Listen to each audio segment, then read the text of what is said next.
एक बड़ी खबर के साथ जीआरपी पुलिस ने अर्चना को उसके परिजनों को सौंप दिया है। बेहद ही गुप्त तरीके से परिजनों को सौंपा गया है। तो पुलिस अर्चना को तो पहले भोपाल लेकर आई थी और तमाम चीज़ों की जानकारी भी मीडिया को दी गई। हालांकि 12 दिन तक लगातार मीडिया में सुर्खियां बनी रही, लेकिन अब जाकर जब एक बड़ी कामयाबी हासिल की, पुलिस ने बरामद कर लिया। सारांश जैन की मदद से उस तक पहुंच गई और नेपाल बॉर्डर से उसको बरामद करने के बाद जब यहाँ लाई, उसके बाद तमाम चीज़ों की जानकारी देते हैं। हालांकि कोई आपराधिक मामला नहीं बनता, इसलिए बड़े ही गुपचुप तरीके से जीआरपी ने अर्चना को परिजनों को सौंप दिया है। तो तस्वीर आपको दिखा रहे हैं।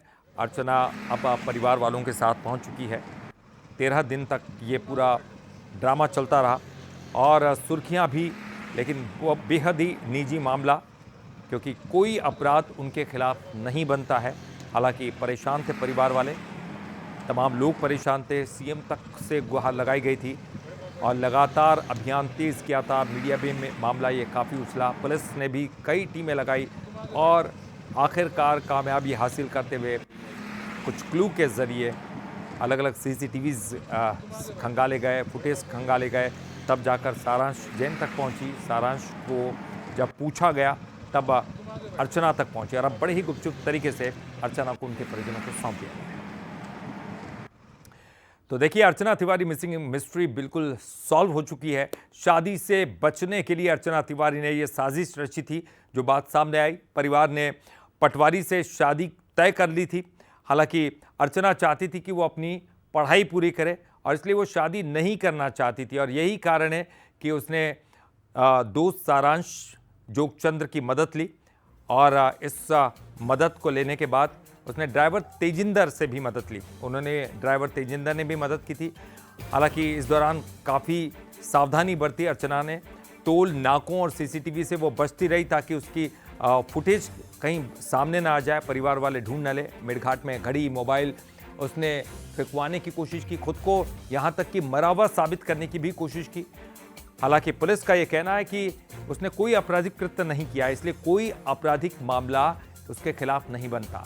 12 दिनों के बाद आखिरकार अर्चना को नेपाल बॉर्डर से पुलिस ने बरामद कर लिया था।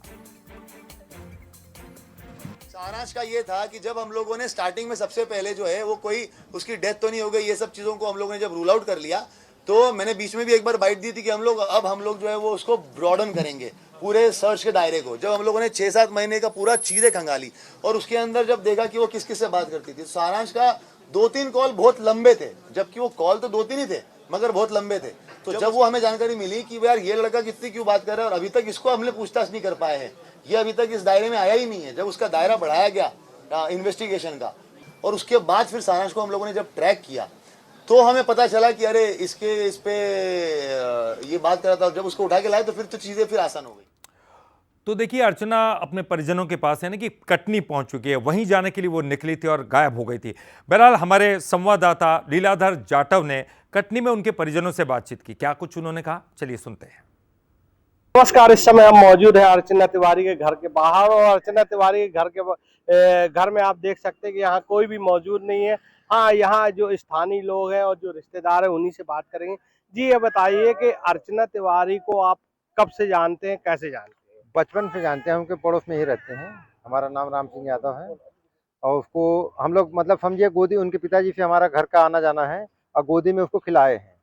वो लड़की इतनी सभ्य थी, कभी किसी के ऊपर अगर कभी स्कूल वगैरह जाती रही पैदल तो कोई दूसरा अगर बोलता रहा तो बैठने के लिए कि बेटे आज गाड़ी में छोड़ देता हूँ, तो कभी वो नहीं बोलती रही कि नहीं, जब तक पर्चा नहीं कोई मिलता रहा। हम लोग भी कई बार गए हैं, आपस में बैठा के मतलब लेके गए हैं, उसको छोड़े हैं। मतलब अपने भविष्य के बारे में सोचती थी। पढ़ने लिखने के मामले में 1 नंबर की थी, ऐसा कोई भी वो नहीं है।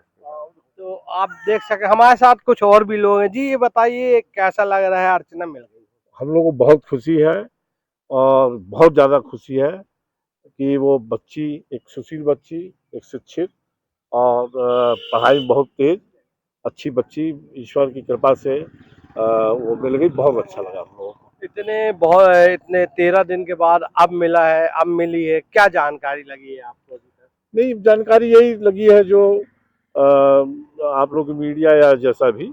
सबसे बड़ी बात ये है, जानकारी ज़्यादा महत्वपूर्ण है कि वो बिटिया सकुशल और सही सलामत मिली। तो आप देख सकते हैं कि सभी की यही उम्मीद है कि जिस प्रकार से अर्चना तैयारी कर रही थी, सभी का कहना है, सभी की उम्मीद है कि वो अच्छे से पढ़ लिख के जज बन जाए। कटनी से बंसल न्यूज के लिए लीलाधर जाटव।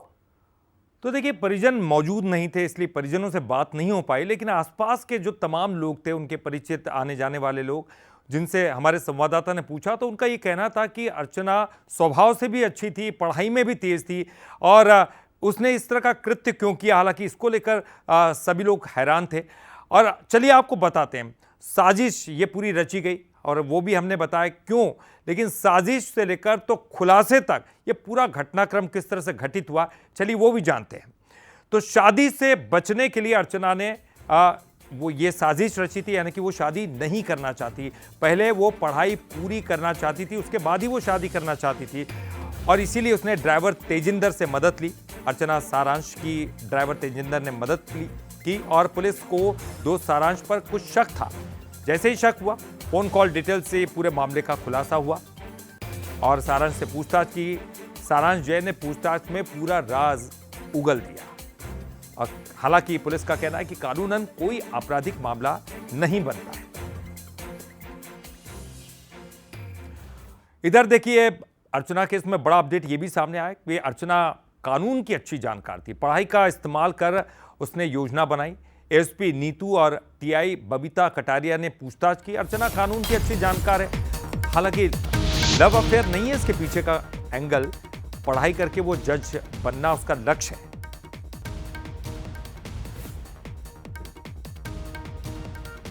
तो उसने तमाम चीज़ों का इस्तेमाल किया। पुलिस को गुमराह करने के लिए उसने जो तरीके इस्तेमाल किए, वो तरीके इसलिए कारगर थे क्योंकि वो खुद कानून की जानकार थी। उसको पता था कि पुलिस क्या क्या स्टेप्स उठा सकती है, इसलिए उन्होंने पहले ही उन तमाम चीज़ों का इस्तेमाल किया। हालांकि ये भी कहा जा रहा है कि वो कानून की अच्छी जानकार थी। लव अफेयर उसके पीछे का मकसद नहीं, बल्कि वो पढ़ाई करना चाहती थी और जज बनना चाहती थी। जब अर्चना पुलिस के हाथ लगी, जैसे ही नेपाल से जानकारी मिली, तो महत्वपूर्ण ये था कि पूरा महिला से जुड़ा हुआ मसला था। तो पुलिस ने यहाँ जिस तरह की गंभीरता, संगीन बात बताएं, तो दो पुलिस अधिकारियों को अपने साथ रखा। एक है नीतू सिंह डाबर जो एडिशनल एसपी हैं और दूसरी टीआई स्तर के अधिकारी हैं बबीता कटारिया। इन दोनों ने भी बड़ी महत्वपूर्ण भूमिका निभाई और ये दोनों वो महिलाएं थी जिन्होंने लगातार अर्चना से बात की, अर्चना से समझने का प्रयास किया। ये समझ तो कई बार आप भी लगातार पढ़ाई की है। मैं दूसरा सवाल आपसे कर रहा हूँ, लगातार आप पढ़ाई कर ही यहाँ पहुँचे हैं, तो क्या पढ़ाई का कई बार गलत इस्तेमाल भी हो जाता है जब आप क्रिमिनल कानून को पढ़ते हैं? जैसे अर्चना से आप बात कर रही थी, तो क्या इस तरह की चीज़ें भी सामने अर्चना है क्या? किस तरह की दिमाग रखती है? पढ़ाई का गलत इस्तेमाल तो कभी होता नहीं है, व्यक्ति पे निर्भर करता है कि वो किस तरह से उसका इस्तेमाल करता है।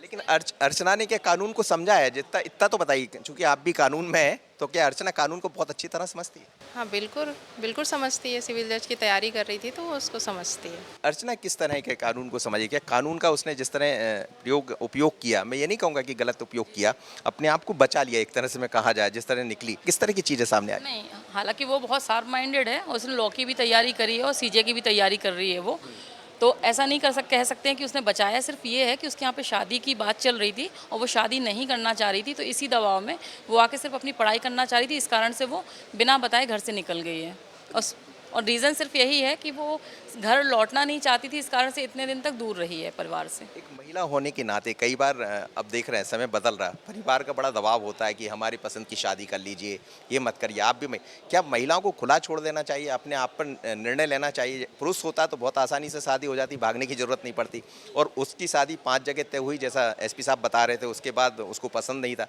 क्या ये वजह ही बनी मूल?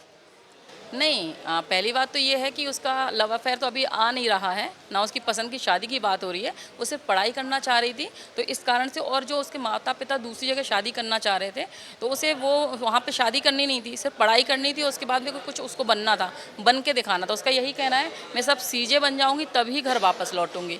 इस कारण से इतना डिले हो गया, नहीं तो वो आ जाती पैसे। अभी सीजे बनने की तैयारी करेगी आपसे? अब तो और ज़्यादा, चूंकि इसमें पूरा तैयारी, हालांकि अभी भी उसको यही है कि मुझे सीजे बनना है, और उनके परिवार वाला मामला है, अगर वो करने देते हैं तैयारी तो वो करेगी डेफिनेट। व्यवहार कैसा है उसका, नेचर कैसा है? जैसे आप महिला अधिकारी, फ्रेंडली है, पढ़ी लिखी लड़की है, उससे आराम से बात कर सकते, तो वैसा ही जवाब देती है और शार्प माइंडेड है। Thank you. चलिए, तो ये बबीता कटारिया है जो पूछताछ की है, लेकिन उसके अलावा एडिशनल एसपी डाबर भी इसमें शामिल हुई थी। बहुत शार्प रही है, बहुत ही अलग तरह की बुद्धि रखती है अपने पास, क्योंकि मकसद सिर्फ इतना है कि जीवन को बनाना, जज बनना है, शादी करना नहीं। लव अफेयर का एंगल अभी तक तो नजर नहीं आ रहा, लेकिन सारांश का साथ होना कुछ सवाल भी खड़े करता है। आज़िज़ खरे के साथ मनोज सैनी, बंसल न्यूज, भोपाल। तो अर्चना मिसिंग केस में एक शख्स का नाम सबसे ज्यादा सामने आया, नाम है सारांश। जी हाँ, उसी से पूछताछ करने के बाद पुलिस जो है वो अर्चना तक पहुंची। तो सारांश क्या इसमें इन्वॉल्व था? सारांश के परिजनों का बयान ये सामने आ रहा है। जो सारांश के परिजन से हमारे संवाददाता ने बात की, उनका कहना था कि बेटे का मामले से कोई लेना देना नहीं है। हाँ, जो सारांश ने ये जरूर कहा कि वो एक युवती को जानता है, नाम सपना है, उसने अर्चना नाम तक नहीं बताया।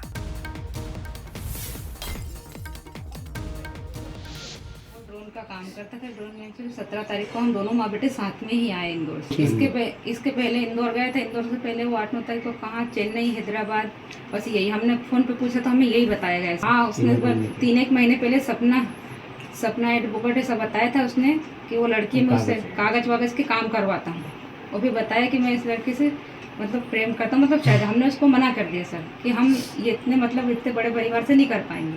उसके बाद उसने बोल भी दिया कि हाँ मम्मी वैसे नहीं। अब उसके बीच में क्या हुआ सर, हमें कुछ नहीं मालूम इस बारे में, हमें कुछ नहीं। 1-2 बार बताया था कि कोई लड़की है, अब सपना नाम की, अर्चना तो हमने अभी सुना, सपना नाम की कोई लड़की है और वो एडवोकेट है, बोले उससे मेरा परिचित है, तो मेरे कागज वागज डॉक्यूमेंट वगैरह बनवाना है, ये बारे में बताया था। फिर उसने एक आध बार बताया कि मैं प्रेम करता हूँ, आपको ऐसा है वैसा बताया था उसने। हमने तो ध्यान में हमने मना कर दिया, भाई इस लफड़े में मत पड़ना, आप कोई भी काम गलत मत करना।